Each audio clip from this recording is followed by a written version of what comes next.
नमस्कार विद्यार्थी मित्रांनो, ऐकू आनंदे संस्कार गोष्टी या आपल्या उपक्रमात मी कस्तुरी कुलकर्णी तुम्हा सर्वांचं हार्दिक स्वागत करते.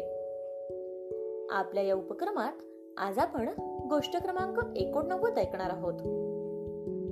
बालमित्रांनो, गणित सप्ताह विशेष गणितज्ञ कथामालेत आज 5वी गोष्ट तुमच्यासाठी घेऊन आले आहे. वैदिक गणिताचे जनक असणाऱ्या स्वामी भारती कृष्ण तीर्थ यांची गोष्ट आज आपण ऐकणार आहोत.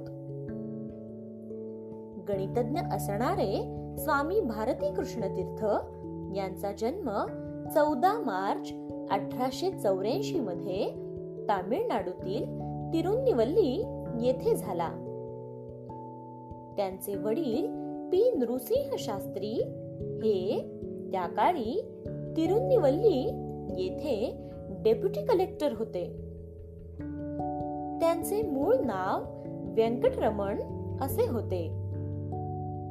ते जन्मतःच अत्यंत प्रतिभावान होते.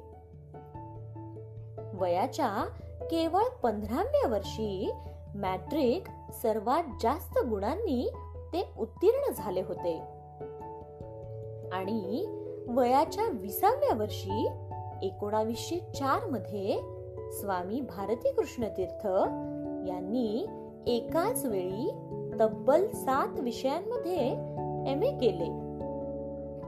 साहित्य, भूगोल, इतिहास, संगीत, गणित, ज्योतिष या विषयांमध्ये त्यांचा हातखंडा होता. बालमित्रांनो, व्यंकटरमण यांनी बडोदा येथे विज्ञान व गणित विषयाचे प्राध्यापक म्हणूनही कार्य केले. 1905 मध्ये त्यांनी बंगालमधील स्वदेशी आंदोलनाला गती दिली. पुढे शृंगेरीच्या शंकराचार्य स्वामी सच्चिदानंद शिवाभिनव नृसिंह सरस्वती महाराज यांच्या सानिध्यात कठोर योग साधना केली. गोवर्धन पीठ पुरीचे शंकराचार्य स्वामी मधुसूदन तीर्थ यांनी व्यंकटरमण यांना दीक्षा दिली आणि व्यंकटरमण यांचे स्वामी भारती कृष्ण तीर्थ असे नामकरण केले. सन 1921 मध्ये ते शृंगेरीचे शंकराचार्य झाले. एकदा स्वामीजींनी राजधर्म व प्रजाधर्म या विषयावर एक भाषण दिले होते. त्यांच्या या भाषणाला राजद्रोह अपराध सांगून सरकारने त्यांना अटक केली आणि कराचीच्या जेलमध्ये बंद केले. त्याच वेळी कारागृहातच स्वामीजींनी अथर्व वेदाच्या 16 सूत्रांच्या आधारावर गणिताविषयी विविध सिद्धांत आणि सूत्र मांडले आणि वैदिक गणिताची निर्मिती झाली. गणितशास्त्राच्या बीजगणित आणि त्रिकोणमिती या अवघड शाखांची उत्तरे वेदांमधून शोधून काढण्यात स्वामीजी यशस्वी झाले. जेलमधून सुटल्यानंतर स्वामीजींनी अनेक विश्वविद्यालयात गणित विषयावर व्याख्यान दिले आणि मग काहीच दिवसात देश विदेशात त्यांनी केलेल्या गणित विषयक संशोधनाची चर्चा होऊ लागली. विद्यार्थी मित्रांनो, स्वामीजींनी इंग्रजीमध्ये तब्बल 5000 पानांचा एक मोठा ग्रंथ वंडर्स ऑफ वैदिक मॅथमॅटिक्स हा लिहिला. त्यांनी लिहिलेल्या या ग्रंथाचे वैदिक गणित या नावाने हिंदीमध्ये भाषांतरही झाले. याशिवाय त्यांनी ब्रह्मसूत्र भाष्यम, धर्मविधान आणि इतर अनेक ग्रंथ रचले. सन 1953 मध्ये स्वामीजींनी विश्व पुनर्निर्माण संघाची स्थापनाही केली.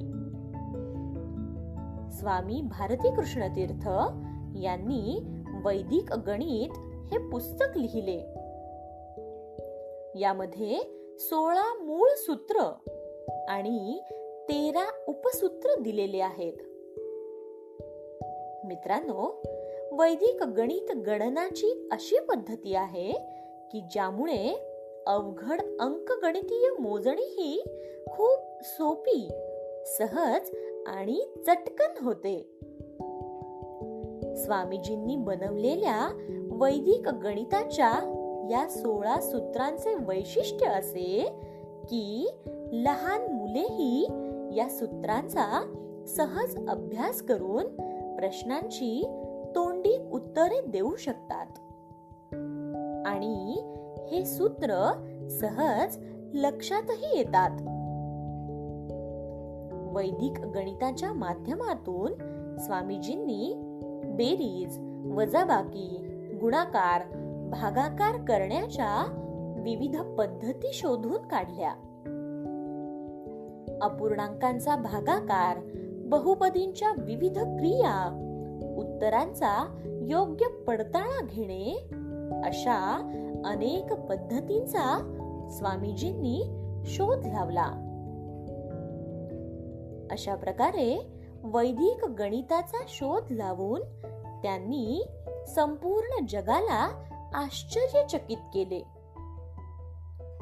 बालमित्रांनो, अनेक भाषांचे पंडित असणाऱ्या, शास्त्रांच्या 18 विद्यांमध्ये निपुण असणाऱ्या, वैदिक गणिताचे जनक असणाऱ्या आणि शिक्षणापासून ते स्वदेशी, स्वातंत्र्य आणि सामाजिक क्रांतीमध्ये अमूल्य योगदान देणाऱ्या शंकराचार्य स्वामी भारती कृष्ण तीर्थ यांचा मृत्यू 2 फेब्रुवारी 1960 रोजी झाला. त्यांच्या या महान कार्याला प्रणाम करून आज आपण इथेच थांबूयात.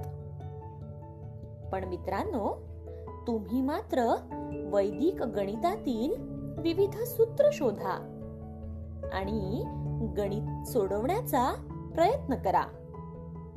करणार ना प्रयत्न? चला तर मग, ऐकू आनंदे, शोधू आनंदे. तोपर्यंत पुन्हा भेटूयात आपल्याच लाडक्या उपक्रमात, ज्याचं नाव आहे ऐकू आनंदे संस्कार गोष्टी. तोपर्यंत नमस्कार.